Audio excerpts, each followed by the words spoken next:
आणि सुरुवातीला बातमी राहुल गांधी यांच्या महाराष्ट्र दौऱ्याची।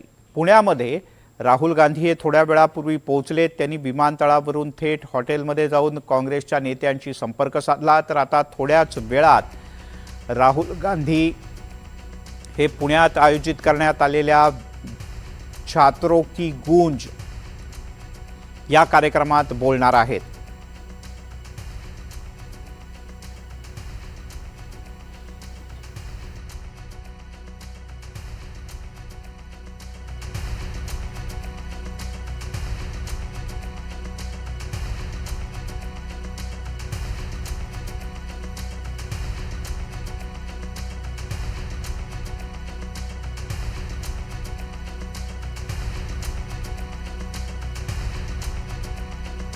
पूर्वी विमानतळावर राहुल गांधी यांचं काँग्रेसच्या नेत्यांनी स्वागत केलं आणि तिथून ते थेट हॉटेलला रवाना झाले।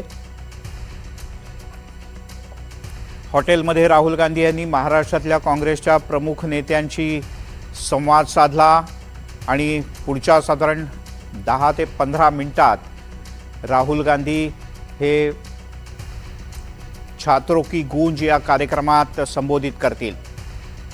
राहुल गांधी आपल्या भाषणात पुण्यामध्ये काल NSUI आणि ABVPच्या कार्यकर्त्यांमध्ये जो प्रचंड राडा झाला त्याबद्दल काय बोलतात याची उत्सुकता आहे। पण तत्पूर्वी याच हॉटेलमध्ये साधारण 1.5 तास चर्चा केली महाराष्ट्रातल्या सर्व प्रमुख पदाधिकाऱ्यांच्या सोबत राहुल गांधी यांनी। अजिंक्य धायगुडे आपले प्रतिनिधी आपल्यासोबत आहेत। अजिंक्य, काय काय मुद्द्यांवर चर्चा झाली, काय मुद्दे मांडले राहुल गांधी यांनी, काय शब्दात मार्गदर्शन केलं महाराष्ट्रातल्या काँग्रेसच्या पदाधिकाऱ्यांना? आपण जर पाहिलं तर जवळपास महाराष्ट्रातील जे प्रमुख नेते आहेत, विजय वडेट्टीवार सपकाळ असतील किंवा विश्वजित कदम, सतेज उर्फ बंटी पाटील, असे अनेक जे महत्त्वाचे नेते आहेत त्यांच्यासोबत राहुल गांधींनी जवळपास 1.5 तास चर्चा केलेली आहे। एकतर महाराष्ट्रातील सध्याची राजकीय परिस्थिती काय आहे हे राहुल गांधींनी जाणून घेतलेलं आहे। त्याचबरोबर जेनजींचं जे आंदोलन झालं त्यानंतर जी देशभरातील राजकारणाची जी सगळं गणितं बदललेली आहेत, कारण की सगळ्या पक्षांनी जेनजीजवर आता फोकस करायला सुरुवात केलेली आहे। जेनजी कशाप्रकारे आकर्षित करता येतील यासाठी कामं सुरू केलेली आहेत। त्याचप्रमाणे राहुल गांधींनी देखील काँग्रेसच्या नेत्यांना स्पष्ट आदेश दिलेले आहेत की जेनजींसाठी वेगवेगळे कार्यक्रम राबवा। आज देखील आपण जर पाहिलं तर राहुल गांधींचा जो पुण्यात कार्यक्रम होतोय तो देखील विद्यार्थिनींसाठी, विशेषतः कॉलेजच्या ज्या विद्यार्थिनी आहेत त्यांच्याशी राहुल गांधी संवाद साधणार आहेत, त्यांच्या प्रश्नांची उत्तरं देणार आहेत। खरं तर अगदी काही वेळात हा कार्यक्रम सुरू होणार आहे, मात्र सगळ्यात महत्त्वाचा जो संदेश महाराष्ट्रातील नेत्यांना दिलेला आहे तो राहुल गांधींनी असा सध्या काँग्रेसच्या गोटातून जे समोर येत आहे की यापुढे आक्रमकपणे भूमिका मांडा, यापुढे आक्रमक व्हा, असा सल्ला जो आहे तो राहुल गांधींनी काँग्रेसच्या नेत्यांना सध्या दिलेला आहे। आणि त्याप्रमाणे जर आपण पाहिलं तर गेल्या काही दिवसातील काँग्रेसच्या नेत्यांच्या प्रतिक्रिया पाहिल्या किंवा राहुल गांधींना भेटून आल्यानंतर सगळ्या नेत्यांच्या आपण प्रतिक्रिया घेतलेल्या आहेत, त्यावेळेस प्रत्येक नेता जो आहे काँग्रेसचा तो आक्रमकपणे भूमिका मांडत आहेत हे आपल्याला पाहायला मिळते। त्यामुळे भविष्यात काँग्रेसचे सगळेच नेते आता आक्रमक होणार आहेत। ज्याप्रमाणे पुण्यात काँग्रेस आणि भाजप आमने सामने आपल्याला पाहायला मिळते, जोरदार आंदोलनं होत असतात, अगदी काँग्रेस भवनपर्यंत भाजपची आंदोलनं होतात, तशीच परिस्थिती आता आपल्याला राज्यभर पाहायला मिळणार आहे। आणि विशेष म्हणजे कुठल्याही परिस्थितीत आता लढणं सोडू नका, कारण की 2029 नंतर काळ आपला असणार आहे, असं देखील राहुल गांधींनी या सगळ्या नेत्यांना सांगितलेलं आहे। त्यामुळे एका प्रकारे हे सगळे आता पाहतोय आपण ज्या हॉटेलमध्ये राहुल गांधी होते त्या हॉटेलमधून राहुल गांधी बाहेर पडलेले आहेत आणि आता थेट या ठिकाणाहून 3 ते 4 मिनिटात राहुल गांधी कार्यक्रमस्थळी पोहोचतील। हे थेट दृश्य आपण पाहतोय की आता ही सगळी चर्चा संपवून राहुल गांधींना भेटायला आलेल्या सगळ्या लोकांना भेटून राहुल गांधी जे आहेत ते आता कार्यक्रमस्थळाकडे निघालेले आहेत। या हॉटेलपासून राहुल गांधींचं कार्यक्रमस्थळ अगदी 3 ते 4 मिनिटांच्या अंतरावर आहे। आता आपण पाहतोय की ताफा जो आहे तो निघालेला आहे राहुल गांधींचा आणि हा ताफा आता थेट कार्यक्रमस्थळी पोहोचतोय। मोठा पोलिसांचा फौजफाटा या ठिकाणी तैनात करण्यात आला आहे आपण पाहतोय आणि राहुल गांधींचा ताफा जो आहे तो आता कार्यक्रम स्थळाकडे निघालेला आहे। ठिकठिकाणी पोलीस बंदोबस्त तैनात करण्यात आलेला आहे। ज्या रस्त्यावरून राहुल गांधी प्रवास करत आहेत त्या सगळ्या रस्त्यावर पोलीस उभे असल्याचं आपल्याला पाहायला मिळते। कुठलाही अनुचित प्रकार घडू नये यासाठी पोलिसांकडून काळजी घेत असल्याचं सध्या या ठिकाणी पाहायला मिळते, कारण की CEOP मध्ये जो काही राडा झालेला आहे या राड्यामध्ये भाजप आणि काँग्रेसचे कार्यकर्ते आमनेसामने आल्याचं चित्र होतं. आता थेट राहुल गांधी या समोर जी पांढऱ्या कलरचं वाहन येतं, या वाहनात समोर बसलेले राहुल गांधी आपल्याला पाहायला मिळत आहेत. आणि राहुल गांधी थेट आता आपण पाहतो की पिवळ्या रंगाचा शर्ट राहुल गांधींनी सध्या घातलेला आहे. कारण की ज्यावेळेस राहुल गांधी विमानतळावरून या हॉटेलमध्ये पोहोचले होते त्यावेळेस निळ्या कलरचा टी शर्ट राहुल गांधींनी घातल्याचं आपल्याला पाहायला मिळत होतं. मात्र आता विद्यार्थिनींशी संवाद करण्यासाठी राहुल गांधी जाताना दिसत आहेत आणि पिवळ्या कलरचं शर्ट जे आहे ते आता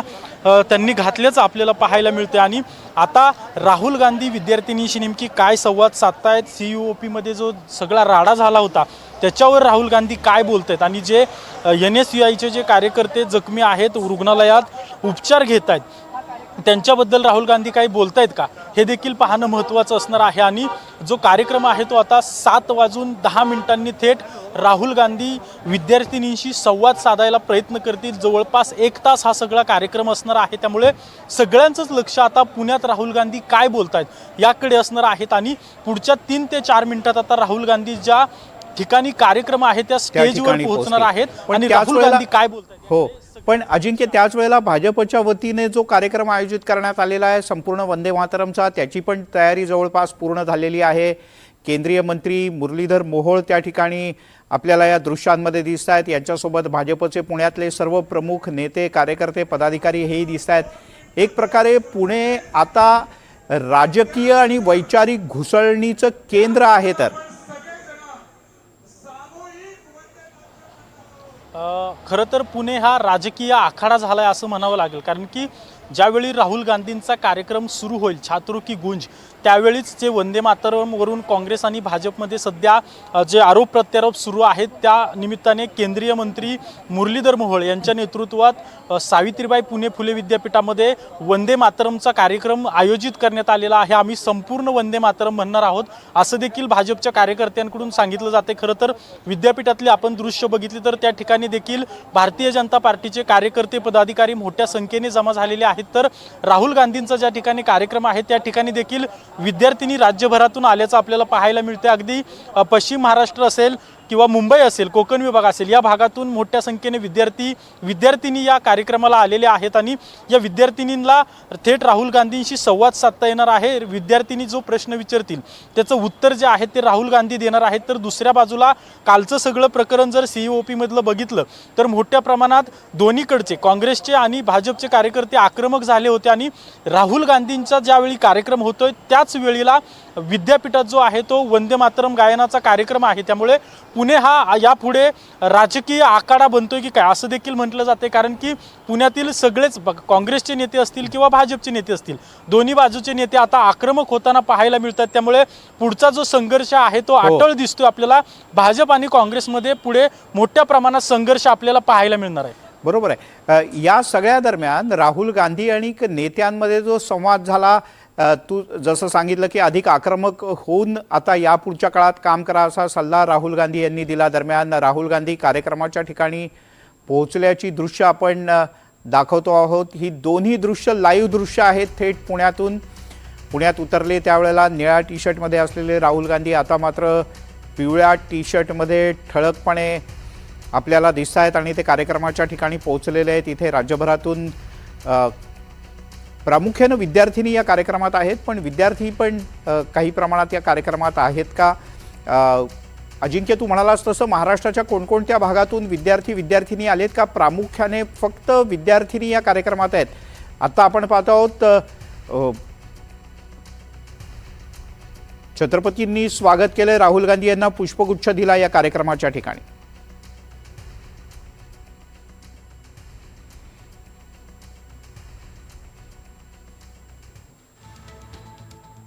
त्या 1 तासापूर्वीच काँग्रेसचे सगळे खासदार, आमदार आणि महत्त्वाचे नेते जे आहेत ते त्या ग्राउंडवर पोहोचलेले होते. आता या सगळ्या नेत्यांकडून राहुल गांधींचं स्वागत केलं जाईल. त्यानंतर त्या ठिकाणी राहुल गांधी जे आहेत ते स्टेजवर पोहोचतील आणि थेट विद्यार्थिनींशी संवाद साधायला सुरुवात करतील. जवळपास 1 तासभराचा हा सगळा कार्यक्रम असणार आहे. या कार्यक्रमात मोठ्या संख्येने विद्यार्थिनी आलेल्या आहेत आणि जे आपण पाहिलेलं आहे की संपूर्ण महाराष्ट्रभरातून या ठिकाणी विद्यार्थिनी आल्याचं काँग्रेसच्या नेत्यांकडून सांगितलं जातं. विशेषतः पश्चिम महाराष्ट्र, कराड, सातारा, सांगली, कोल्हापूर या भागातील विद्यार्थिनी मोठ्या संख्येने या कार्यक्रमात सहभागी होण्यासाठी आलेले आहेत।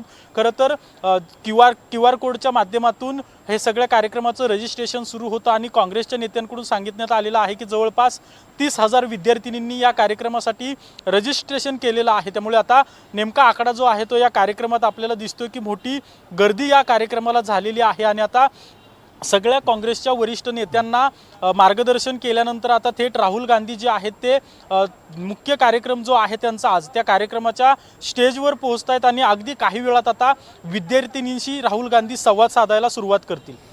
बरोबर। आणि मगाशी जसा तू उल्लेख केलास तसा काल जो महाविद्यालयाच्या परिसरात राडा झाला होता त्या संदर्भात सुद्धा राहुल गांधी काय बोलतात, जे कार्यकर्ते NSUIचे जखमी झाले त्या संदर्भात काय बोलतात। पुणे हे महाराष्ट्राच्या वैचारिक घुसळणीचं कायम केंद्र राहिलेलं आहे। मग तो कोणत्याही प्रकारचा विचार असो, अनेकदा असं आवर्जून म्हटलं गेलं की पुण्यावर जो विजय मिळवतो किंवा पुण्यात जो सत्ता स्थापन करतो तर तो राज्यामध्ये विविध ठिकाणी आपली सत्तेची पाळंमुळं अधिक मजबूत करतो।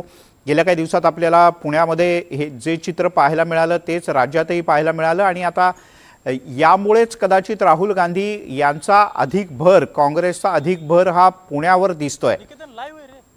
अजिंक्य, आपण ही लाईव्ह दृश्य पाहतो आहोत आता छात्रों की गूंज कार्यक्रमाच्या ठिकाणी राहुल गांधी पोहोचलेत आणि इथे पुतळ्याच्या इथे त्यांनी पूजन केलं। त्यानंतर इथे अण्णाभाऊ साठेंपासून अनेक वेगवेगळ्या प्रकारच्या राष्ट्रपुरुषांच्या फोटोंना त्यांनी अभिवादन केलं। ही सर्वात प्रथमतः तर सन्माननीय मुरलीधर मोहोळ साहेब यांचे मनापासून अभिनंदन करतो, त्यांचे आभार मानतो, कारण त्यांनी अत्यंत महत्त्वाचा संदेश आपल्या ह्या युवा पिढीला दिलेला आहे की आपणच या देशाची शक्ती आहे, आपणच या देशाची ताकद आहे। म्हणून आजच्या घोषणा या संपूर्ण माता की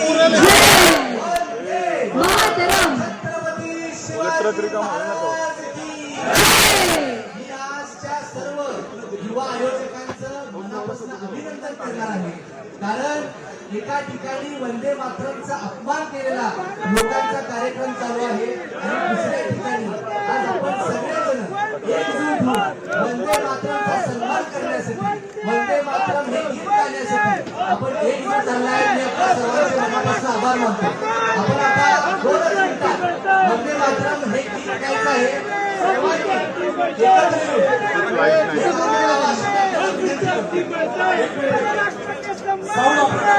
एकत्र कृपया वंदे मातरम गीत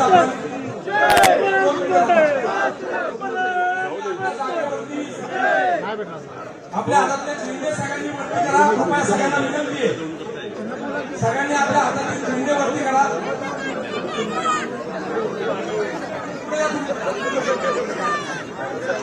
सगळ्यांना फक्त एकच विनंती आहे की स्टेजकडे आपल्याला तोंड करायचं आहे, या साईडला तोंड करून उभं राहायचं।